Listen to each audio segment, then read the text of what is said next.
사회통합 프로그램 심화 제3편입니다. 대한민국의 정치와 외교. 기하종합평가 필기시험에서 꼭 알아야 하는 심화 부분에서 대한 제1편 아니고요. 네. 제3편 대한민국의 정치와 외교 부분입니다. 사람들이 다양한 이익은 어떻게 정치에 반영될까? 개인이나 집단이 요구를 반영하여 정책을 만드는 과정을 정치 과정이라고 한다. 민주국가에서 국민은 선거, 집회, 서명 등 다양한 방법으로 정책 결정이나 사회적 쟁점 해결 과정에 영향을 미치는데 이러한 모든 행동을 정치 참여라고 한다.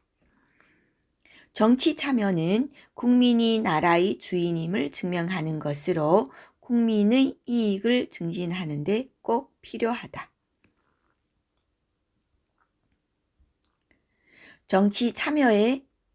정치에 참여하는 방법에는 어떤 것이 있을까? 국민이 정치 참여 방법 중 가장 기본적인 것은 선거와 투표이다. 자신이 지지하는 정당이나 시민단체, 이익 집단에 가입하여 활동하거나 그 단체를 지지하는 방법으로 정치에 참여하는 것도 가능하다.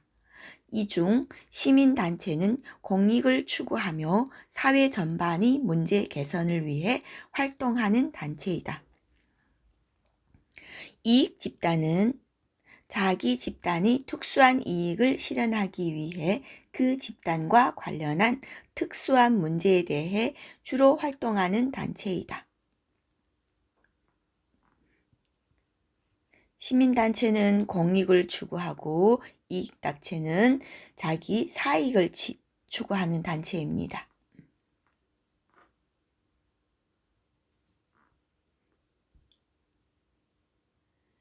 다음 빈칸에 들어갈 말은 민주국가의 국민은 선거는 물론 집회, 서명 등 다양한 방법으로 정책 결정이나 사회적 쟁점 해결 과정에 영향을 미치는데 이러한 모든 행동을 가리켜 선거, 집회, 서명 이런 것에 참가하는 모든 과정을 뭐라고 한다?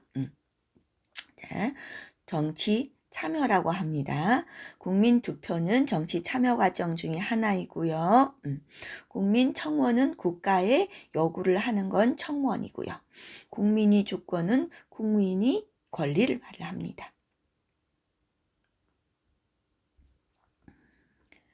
바람직한 정치 참여 태도를 가진 사람은 로빈, 국민 스스로가 주인의식을 가진다. 네, 맞습니다. 아주 맞는 정치 태도입니다. 주인의식을 가져야 되겠죠? 수잔, 정치는 어려움으로 무관심해도 된다. 네, 정치는 무관심하면 안 됩니다. 모든 국민이 관심을 갖고 해야 합니다.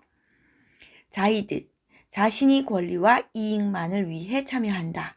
자신이 권리만 위하는 것이 아니고요. 모든 국민이 권리를 위해서 참여합니다.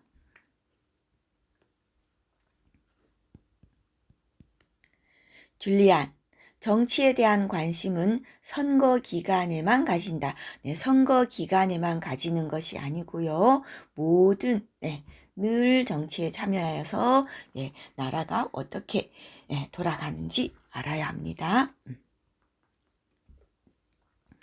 선거와 투표에 대한 설명으로 옳지 않은 건 틀린 걸 찾는 겁니다. 가장 기본적인 정치 참여 방법이다. 네, 맞습니다.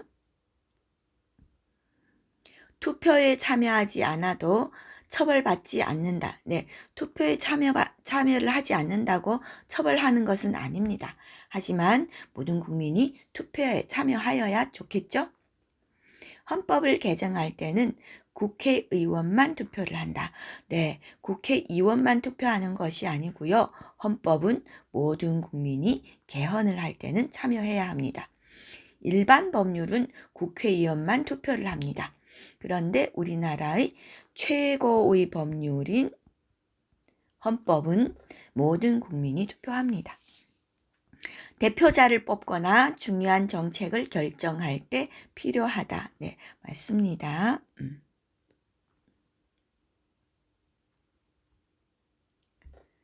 시민단체와 이익집단에 대한 설명으로 옳은 것은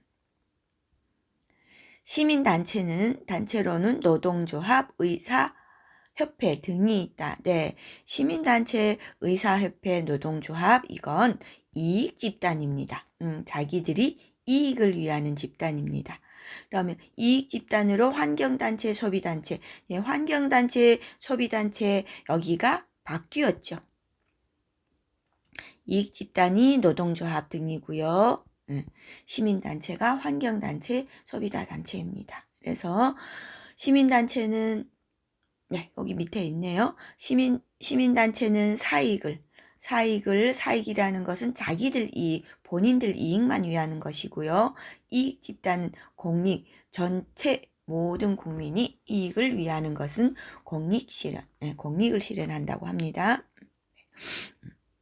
그래서 이 부분 서로 바뀌었고요. 시민단체와 이익집단은 정치 과정에 영향을 미친다. 네, 여기가 틀렸네요. 죄송합니다. 시민단체는 공익을, 이익단체는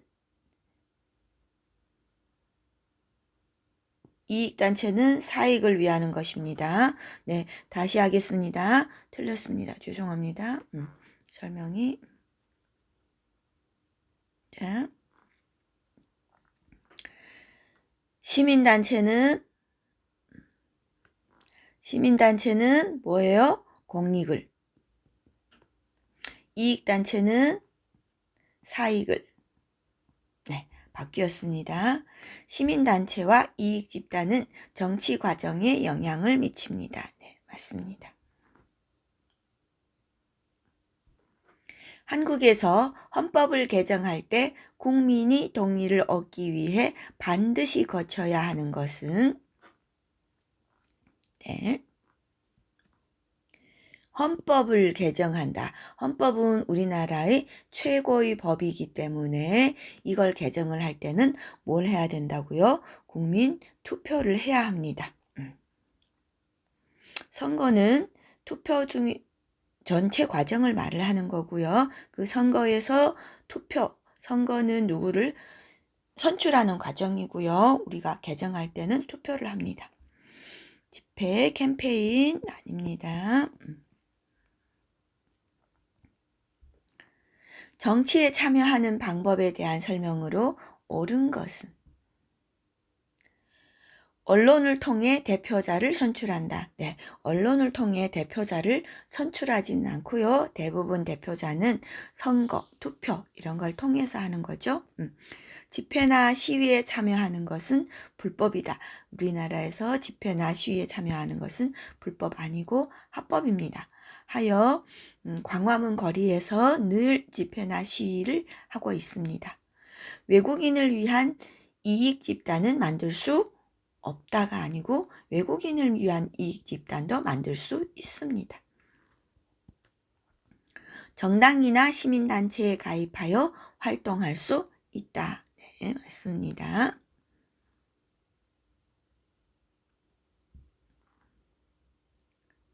다음 글을 읽고 아래의 질문에 대답하여 봅시다. 정치에 참여하는 방법에는 첫째, 선거와 투표가 있다. 이는 민주주의 사회에서 시민이 정치에 참여할 수 있는 가장 기본적인 방법이고 공식적인 방법이다. 둘째, 정당, 이익집단, 사회단체 등 조직을 만들거나 조직을 활용하여 정치에 참여할 수 있다. 셋째, 개인적으로 정부 정책에 대한 지지나 비판 의견을 언론을 통해 표현할 수도 있다. 그리고 집회, 시위 등에 참가하여 자신의 의사를 나타내는 방법도 있다. 시위, 집회에 참가한다. 정치 참여가 민주주의의 발전으로 이어지기 위해서는 참여하는 사람 스스로 주인 의식과 자발적인 태도를 가져야 한다. 그리고 정치 과정에 관심을 갖고 자신의 의견을 올바른 방법으로 반영시키기 위해 노력해야 한다. 다른 사람의 입장과 의견도 존중하고 공동의 이익을 생각하는 시각도 필요하다. 민주주의 사회의 가장 기본적인 정치 참여 방법은 무엇인가?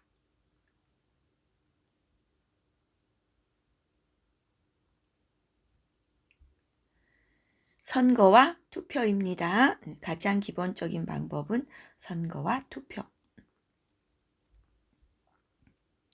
민주주의 사회의 가장 기본적인 정치 참여 방법은 무엇인가요?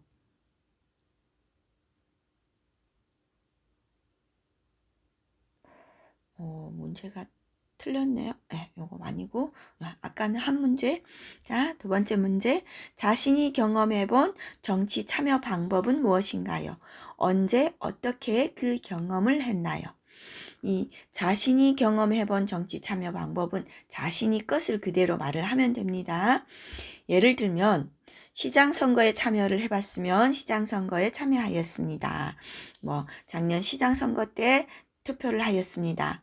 구청에서 구청장 선거에 참여하였으면 구청장 선거에 참여를 해서 투표를 하여 보았습니다. 하는 이런 것으로 말을 하면 됩니다. 그러면 참여 방법, 참여를 못했을 때는요, 죄송하지만 저는 지금까지 참여하지 못하였습니다. 이렇게 말씀을 하시면 되겠습니다. 공정한 선거를 위한 기관과 제도에는 무엇이 있을까? 대부분의 민주국가에서는 대표자를 뽑아 그에게 나라의 일을 맡기는 대의 민주주의를 채택하고 있다. 이를 실현하는 대표적인 방법이 선거이다. 선거관리위원회는 선거와 국민투표를 관리하는 중립적인 국가기관이다. 중립적인 국가기관이 선거를 관리하고 후보자가 사용한 선거 비용의 일부를 국가나 지방자치단체가 지원해 주도록 한 제도를 선거공용제라고 합니다. 선거공용제는 선거를 국가를 위한 대통령 선거나 국회의원 선거를 하면서 거기에서 후보자가 사용한 비용을 국가에서 대주는 그런 제도입니다. 정당은 어떤 일을 할까? 정당이란 정치적 견해가 비슷한 사람들이 모여서 만든 집단으로 선거를 통해 정권을 얻는 것을 목적으로 한다. 정권을 얻는 것은 뭐예요? 대통령 선거에서 대통령이 되는 그런 당을 만드는 것입니다. 대통령제 국가인 한국에서는 대통령이 소속되어 있어서 정권을 잡고 있는 정당을 여당, 그 외의 정당은 야당이라고 합니다. 민주정치 실현을 위해 2개 이상의 정당이 정치 활동을 하도록 보장하는 복수정당제가 필요하다. 우리나라는 복수정당제를 실시하고 있습니다. 다음이 가나에 들어갈 말로 적절한 것은 인구가 많고 복잡한 현대사회에서 모든 국민이 한자리에 모여 결정을 내리기는 어렵다. 그래서 대부분이 민주국가에서는 대표자를 뽑아서 나라를 맡기는 무슨 민주주의? 이걸 대표자를 뽑아서 맡기는 것을 우리는 대의 민주주의라고 합니다. 이를 실현하는 대표적인 방법은 무엇이 있어요? 선거가 있습니다. 대의민주주의란 우리나라는 국회의원을 뽑아서 국회의원들이 모든 국민을 대표하여서 어떤 의견을 발표해서 정치를 하는 이런 걸 대의민주주의라고 합니다.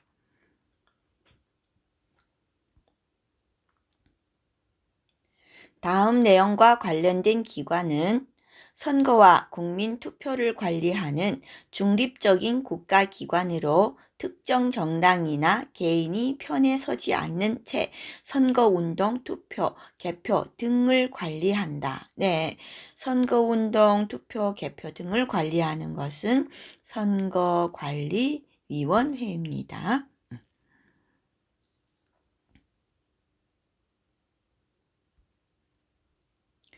선거 공영제에 대한 설명으로 옳은 것은 중립적인 시민단체가 선거를 관리하는 제도.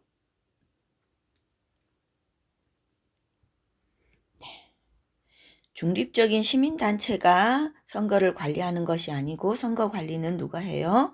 선거관리위원회. 가 관리를 하죠. 대표자를 뽑아 그에게 나라 일을 맡기는 제도. 이 제도는 무슨 제도예요? 이 제도는 대의민주주의 제도입니다. 2개 이상의 정당이 정치 활동을 하도록 하는 제도. 이건 뭐예요? 이건 복수정당제도. 선거 비용의 일부를 국가나 지방자치단체가 지원하는 제도, 비용을 대주는 제도가 이건 선거 공영제도입니다. 다음 내용과 관련된 것은 정치에 대한 비슷한 생각과 입장을 가진 사람들이 함께 모여 만든 단체, 선거를 통해 정권을 얻는 것을 목적으로 하는 단체. 네, 이 단체는 뭐예요? 정당입니다.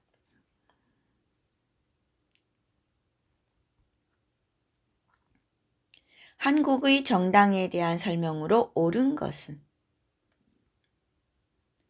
한국 정치에는 2개의 정당만이 존재한다. 네, 2개의 정당이 아니고요. 복수정당제이기 때문에 2개 이상의 정당이 존재합니다. 헌법을 통해 복수정당제를 보장하고 있다. 네, 맞습니다. 복수정당제를 우리나라는 보장하고 있습니다. 야당 국회의원 수가 많은 경우를 여대, 야소. 예, 대라는 거는 크다는 말이에요. 그래서 뭐가 커요? 야당 국회의원 수가 많으니까 야당이 큰 거죠. 그러면은 이거는 아니고요. 여당이 많을 때, 국회의원이 수가 많을 때 여대, 야소라고 표현을 합니다. 대는 크다는 의미, 소는 작다는 의미, 적다는 의미. 가장 많은 수의 국회의원을 가진 정당을 여당이라고 한다. 네, 이건 아니고요. 여당은 뭐예요? 대통령과 함께하는 정당을 여당이라고 합니다.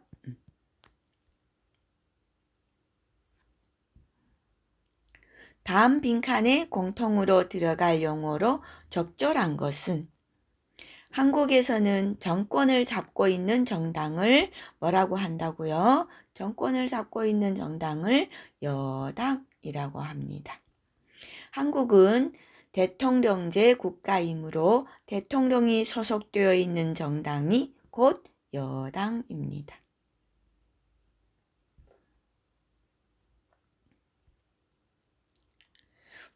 구술형 문제입니다. 다음 글을 읽고 아래의 질문에 대답하여 봅시다.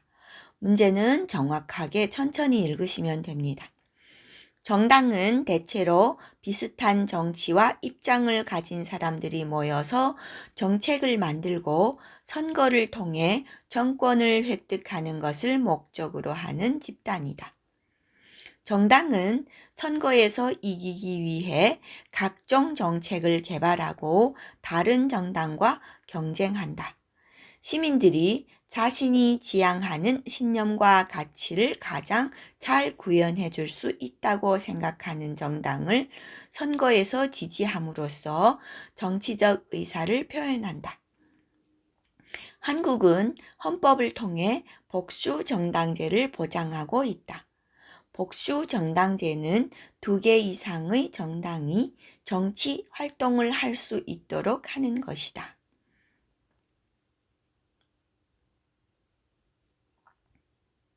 정당은 무엇을 목적으로 하는 집단인가요? 첫 번째 문제는 문장 속에서 대부분 답을 찾으시면 문장 속에 있습니다. 천천히 찾아보세요.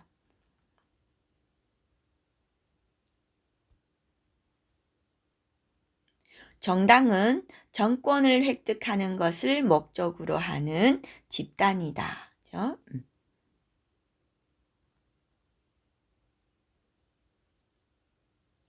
한국에서 복수 정당제를 헌법으로 보장하는 이유는 무엇일까요?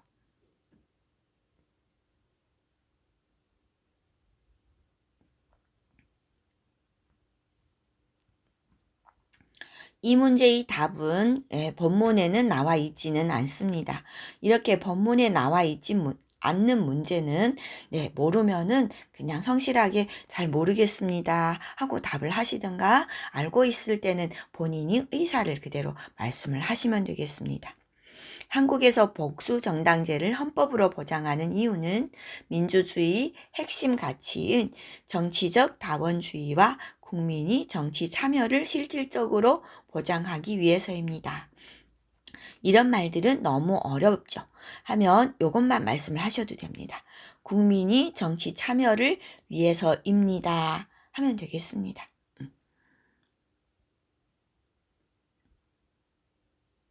국제사회에서 한국은 어떤 역할을 할까? 국가의 최고 지도자끼리 만나 교류하는 것을 정상외교라고 한다. 대통령, 우리나라는 최고 지도자가 누구예요? 대통령이. 그래서 대통령이 다른 나라의 대통령이나 다른 나라의 최고 책임자를 만나는 것을 정상외교라고 합니다. 한국 국군은 해외의 분쟁 지역에 평화유지군으로 파견되어 국가재건 건설 지원, 의료 지원 등과 같은 활동을 담당하며 도움을 주고 있습니다.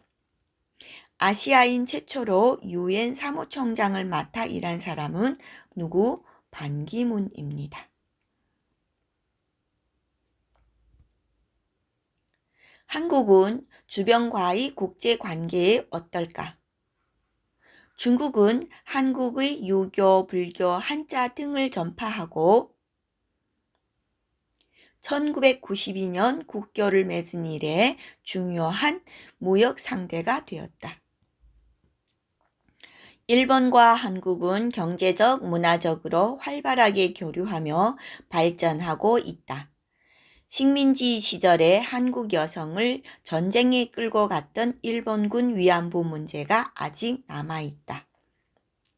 미국은 6.25 전쟁 당시부터 한국을 지원하고 국가 재건 과정에 기여한 우방국가로 군사, 정치, 경제 등에서 많은 교류를 이어가고 있다. 한국은 유럽연합과 정치, 경제, 안보 3대 분야에서 협정을 모두 체결한 최초의 국가이다.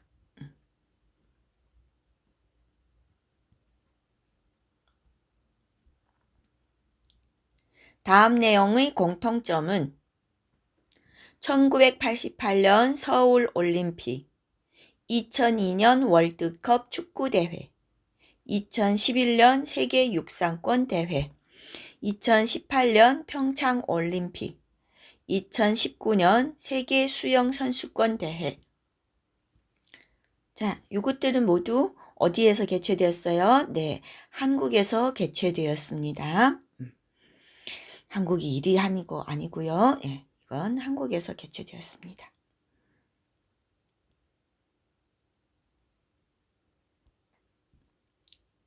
다음 빈칸에 들어갈 말을 바르게 연결한 것은 한국 국군은 해외의 분쟁 지역에서 이거는 평화유지군 활동을 수행하고 있습니다. 분쟁 지역은 서로 싸움이 있거나 하는 지역을 말을 합니다. 6.25 전쟁 당시 유엔군이 도움을 받았던 것처럼 지금은 해외에서 국가 재건, 의료 지원 등의 활동을 펼치며 도움을 주고 있다. 소말리아, 동티모르, 아이티, 남수단 등이 그 예이다. 6.25 전쟁 때 우리나라가 많은 유엔군이 도움을 받았기 때문에 우리나라도 다른 나라에 도움을 주고 있습니다.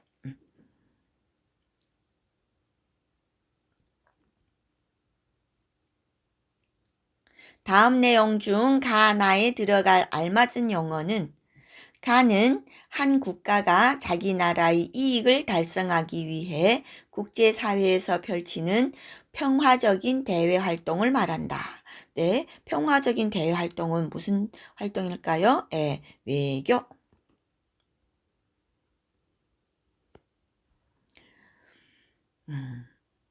국가의 최고 지도자끼리 만나 교류하는 것을 뭐라고 한다고요? 네, 정상외교라고 합니다.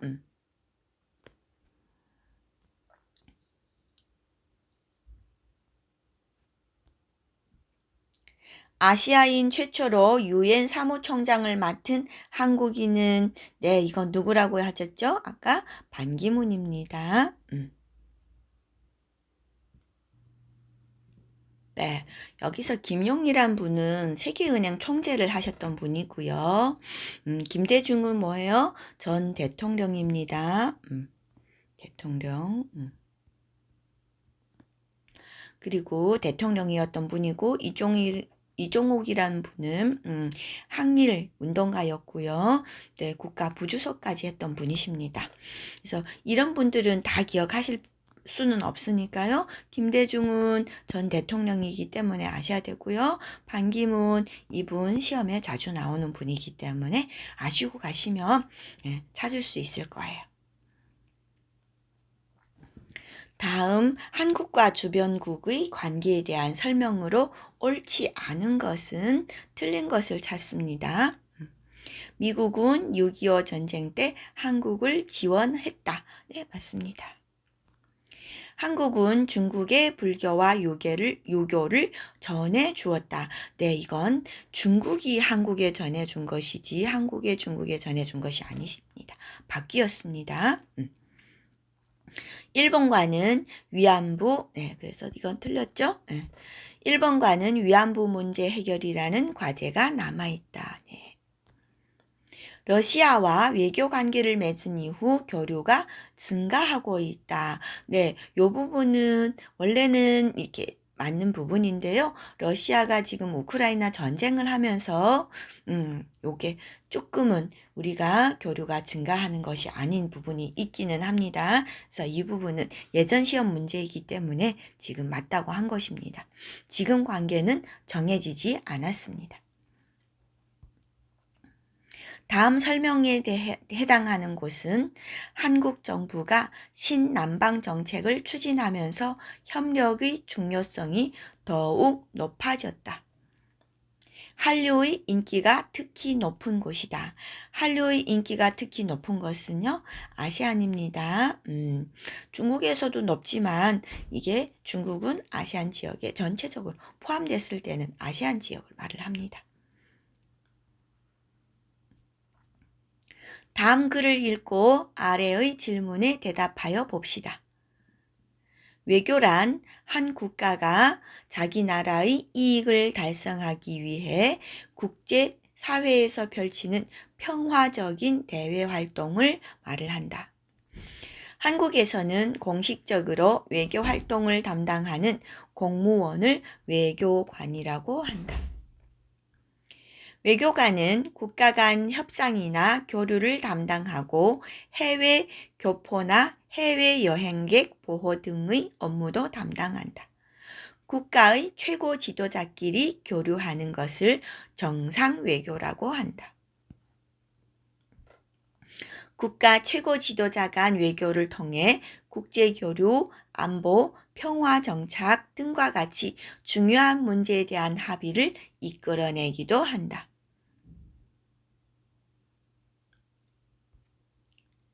외교란 무엇인가요? 네, 첫 번째 문제는 문장 속에서 답을 찾으시면 되겠습니다. 이 부분 있으시죠? 외교란 한 국가가 자기 나라의 이익을 달성하기 위해 국제사회에서 펼치는 평화적인 대외 활동을 말합니다.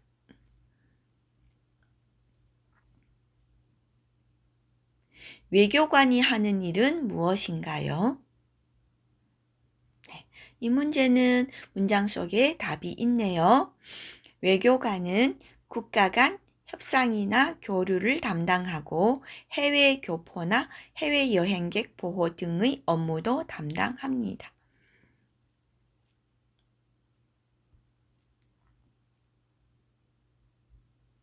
분단된 남북의 현실은 어떨까? 남북 분단은 수많은 이산가족을 만들었다. 이들은 6.25 전쟁을 피해 이동하는 과정에서 고향을 떠나고 가족과 헤어진 사람들이다. 오랜 분단으로 남북한 언어와 생활 방식이 달라지고 있다. 분단이 길어질수록 이러한 이질화 현상도 심해질 것으로 예상된다. 남북한이 이질화 현상이라는 것은 서로 다른 현상, 다른 생활 방식, 다른 언어 이런 것들을 말을 합니다.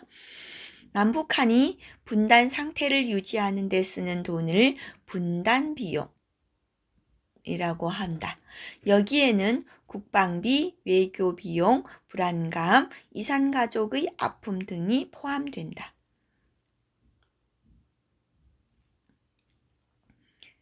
통일을 위해서 어떤 노력을 하고 있을까?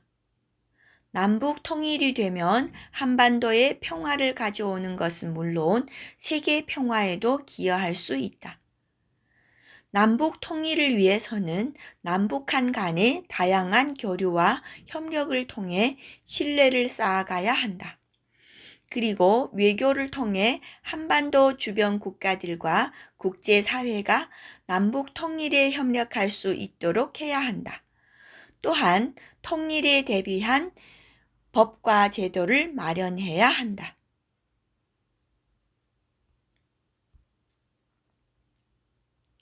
남북 분단으로 인한 문제점이 아닌 것은 이산가족의 감소는 남북 분단으로 인한 문제점이 아닙니다. 분단했기 때문에 이산가족이 우리나라에는 많이 생겼었습니다.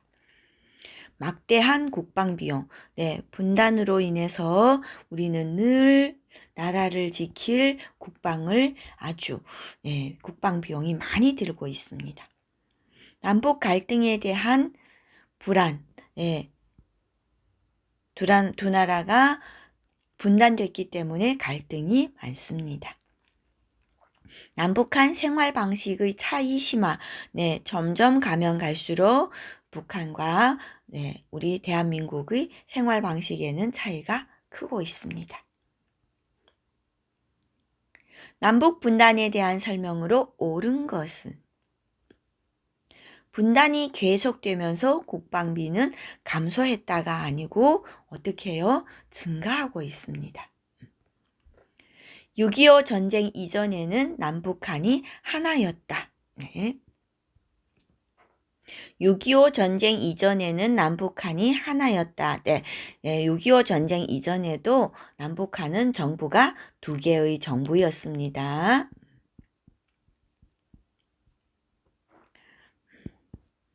남북한이 동질성을 높이는 원인이 되었다. 동질성을 높이는 원인이가 아니고 이질성, 동질성은 같은 유형. 근데 이질성은 다른 것. 분단으로 인해 남북한 모두 많은 비용이 든다. 맞습니다. 다음 내용이 가리키는 현상으로 가장 적절한 것은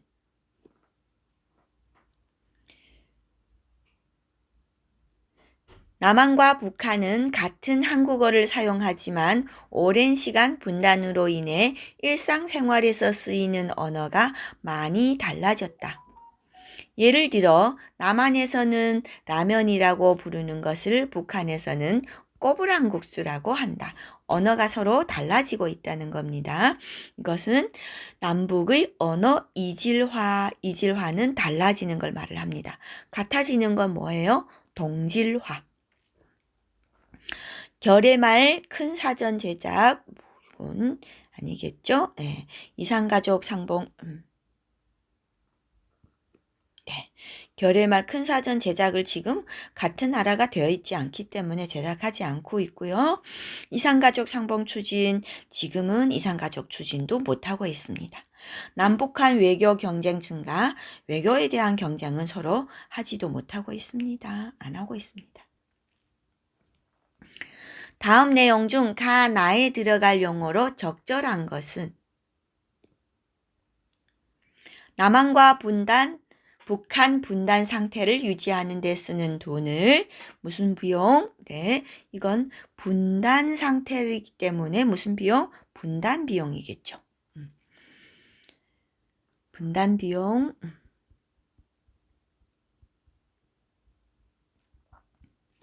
여기에는 국방비, 외교 비용 등이 포함된다.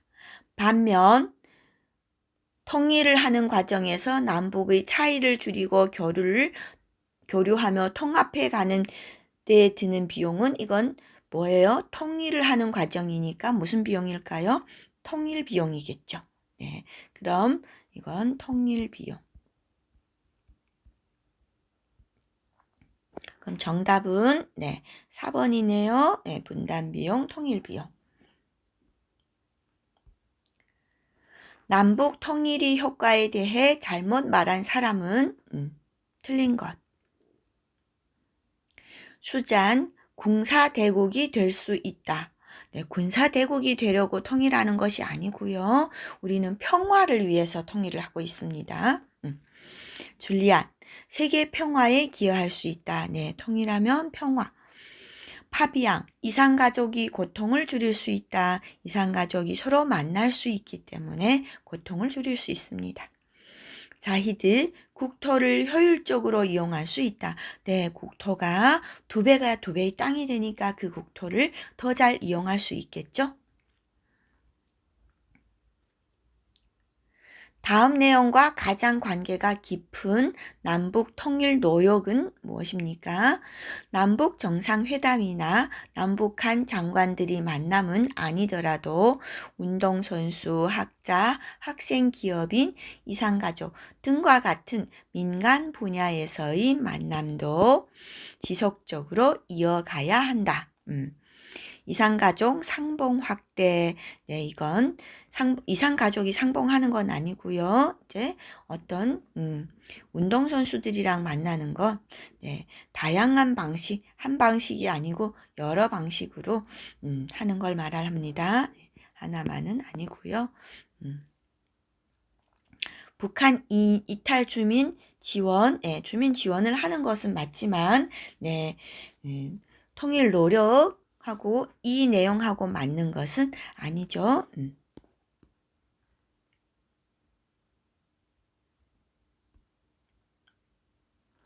구술형 문제입니다. 다음 글을 읽고 아래의 질문에 대답하여 봅시다. 문장 천천히 읽고 질문에 답할 준비를 하십니다. 남북한이 분단 상태를 유지하는 데 쓰는 돈을 분단 비용이라고 한다. 여기에는 국방비처럼 직접 들어가는 돈은 물론 외교적 경쟁 비용, 남북 갈등에 대한 불안, 이산가족의 아픔 등도 포함된다. 반면 통일 비용은 통일을 위해 남북의 차이를 줄이고 교류하며 통합해 가는 데 사용되는 돈을 말한다. 통일을 하는 데도 많은 비용이 들지만 길게 보면 분단 비용이 통일 비용보다 더 크다고 할 수 있다. 통일이 되면 국방비나 외교 비용을 줄여 경제개발, 교육, 복지 등에 사용할 수 있기 때문에 한국이 더욱 발전할 수 있을 것으로 기대된다. 무엇이 더 좋다고요? 통일되는 것이 비용도 더 들고 훨씬 그 비용을 이용해서 개발, 교육, 복지 등에 할 수 있기 때문에 나라가 발전할 수 있다고 합니다. 분담 비용에는 어떤 것이 포함되나요? 네, 이 문제는 문장 속에서 답을 찾으시면 되겠습니다.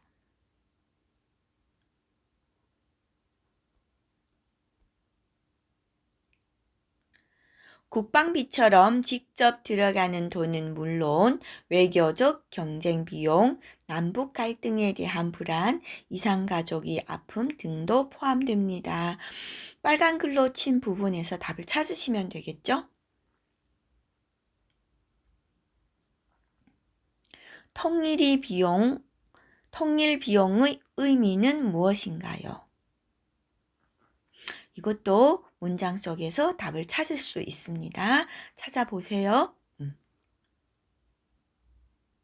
통일 비용은 통일을 위해 남북의 차이를 줄이고 교류하며 통합해 가는 데 사용하는 돈을 말합니다.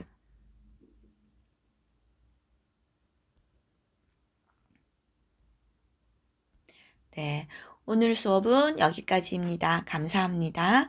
다음 제4편에서 뵙겠습니다.